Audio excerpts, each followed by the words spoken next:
Topic आता अपना विभव हेतु विद्युत स्थितिज ऊर्जा, यानी स्थितिज ऊर्जा ज्ञात करनी है। तो ऊर्जा क्या एक प्रकार का कार्य है। तो देखो कोई बिंदुवत आवेश Q है बिंदु O पर, और इसके लिए अनंत में कोई परीक्षण आवेश Q0 है। इस परीक्षण आवेश Q0 को अपन विद्युत क्षेत्र के अंदर लेकर आते हैं। कहां लेकर आते हैं? अनंत विद्युत क्षेत्र के अंदर लाएंगे। तो इसको अंदर लाएंगे तो क्या करेंगे? छोटे छोटे टुकड़ों में विस्थापित करते हुए लाएंगे। मान लिया इसको dx विस्थापित कर रहे हैं और वो बिंदुवत आवेश से कितनी दूरी पर है? अक्ष दूरी पर। तो dx विस्थापित करने में किया गया कार्य, यानी dx विस्थापित करने में किया गया कार्य। ये जो कार्य होगा वो कैसा होगा? विद्युत क्षेत्र के विरुद्ध होगा। विद्युत क्षेत्र के विरुद्ध होगा मतलब ऋणात्मक होगा। तो अल्प कार्य है, यानी कि integration of dw equals to negative a vector dot dr vector infinity से r दूरी पर। और माइनस चिन्ह क्या दर्शा रहा है यहां पर? ऋणात्मक चिन्ह विद्युत क्षेत्र के विरुद्ध, विद्युत क्षेत्र के विरुद्ध कार्य को बता रहा है। तो इसको dx विस्थापित करने में किया गया कार्य क्या होगा? यानी अल्प विस्थापन का सूत्र पहले बता चुका हूं कि dw इक्वल्स टू माइनस का a vector dot dr vector होता है इंटीग्रेशन में, और जो ऋणात्मक चिन्ह है वो क्या बता रहा है कि ये विद्युत क्षेत्र की विपरीत दिशा को बता रहा है। यानी जो कार्य हो रहा है वो कहां हो रहा है? विद्युत क्षेत्र की विपरीत दिशा में। अब देखो F का मतलब होता है कूलाम नियम से बल, कूलाम नियम से बल, यानी F इक्वल्स टू K,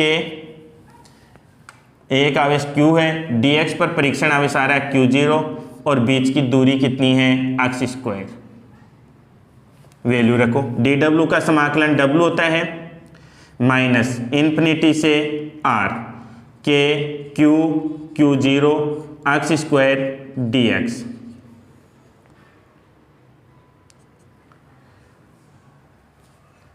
अब देखो बीच में थोड़ा सा रह गया है, इसको खोल देता हूं मैं। यहीं a वेक्टर की वैल्यू रखी है dx डॉट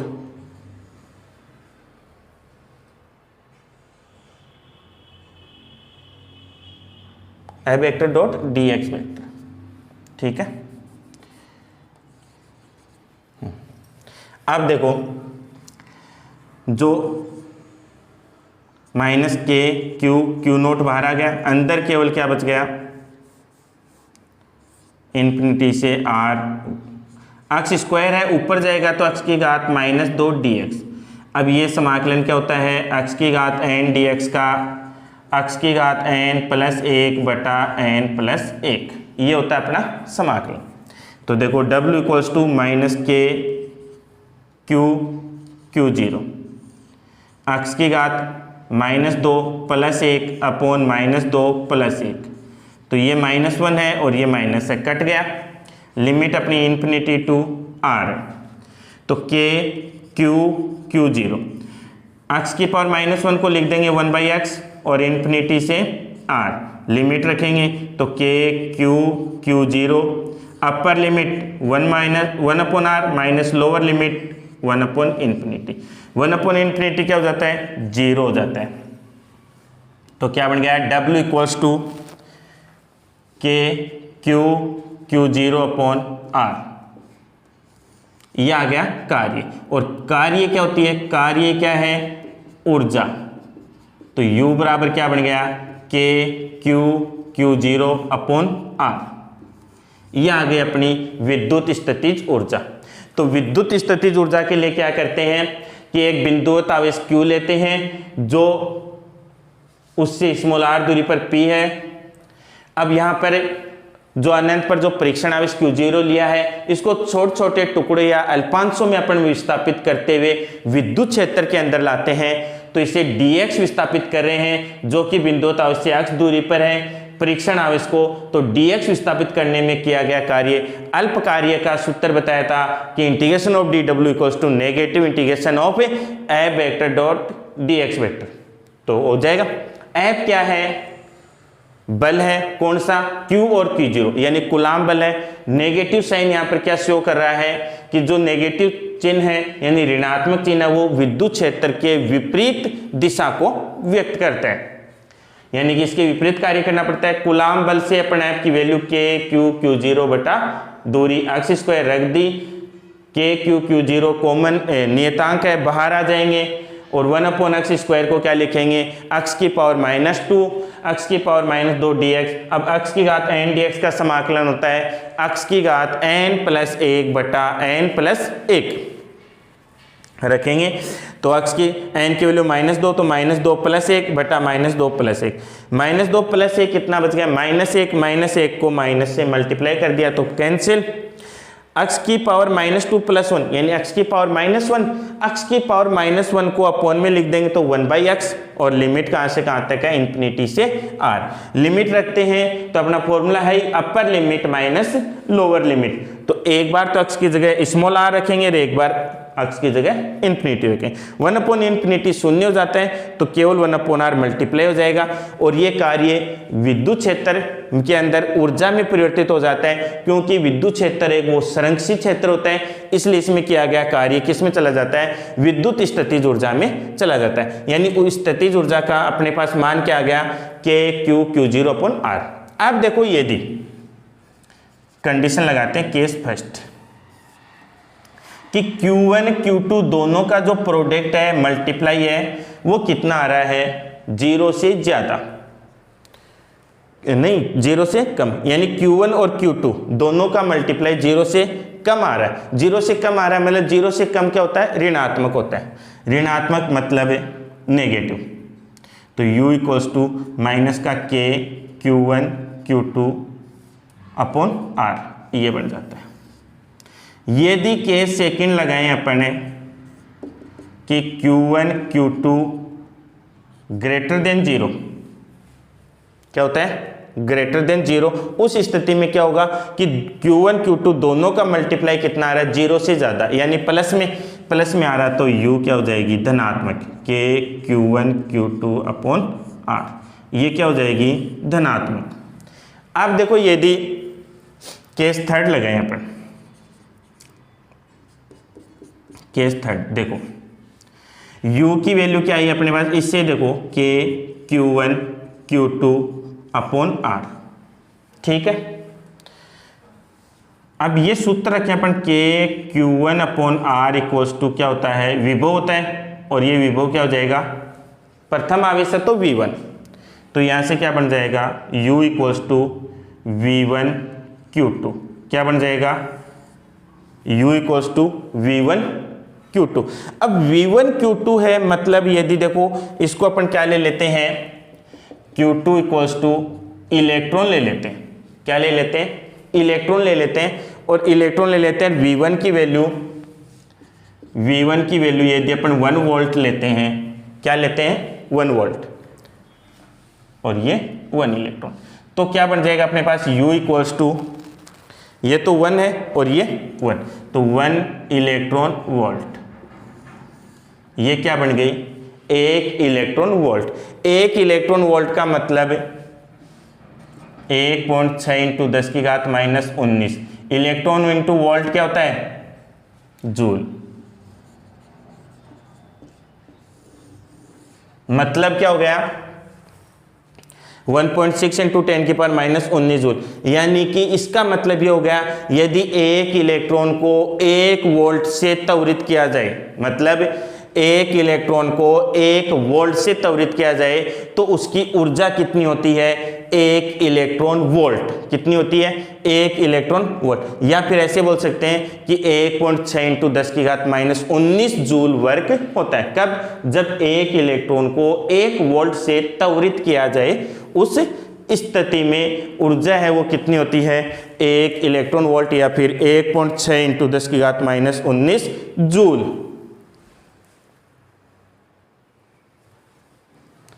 फिर एक कंडीशन और लगाते हैं, यानी यदि हाइड्रोजन परमाणु लेते हैं अपन, यानी केस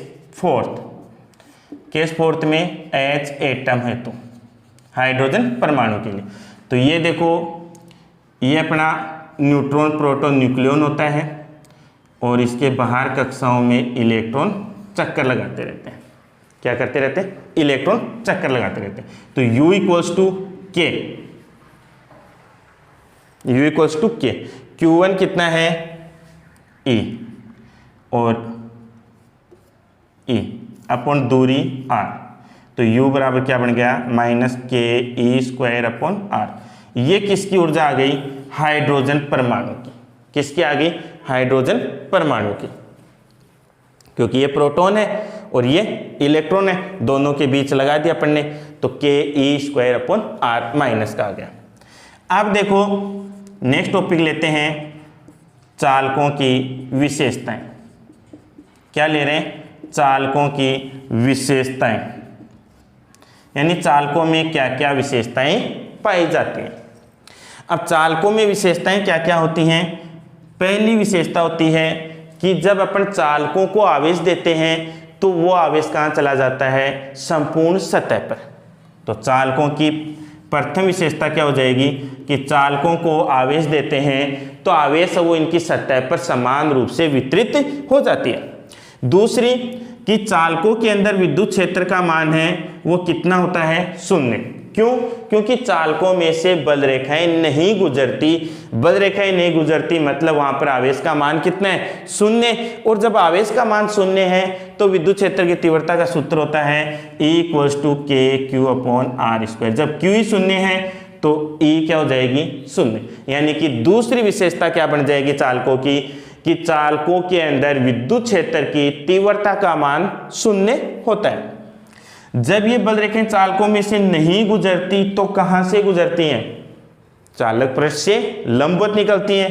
कैसे निकलती हैं, लंबवत। यानी कि विद्युत जो बल रेखाएं होती हैं वो चालक पृष्ठ से अभिलंबवत होती हैं। कैसी होती हैं, चालक पृष्ठ से अभिलंबवत होती हैं। फिर देखो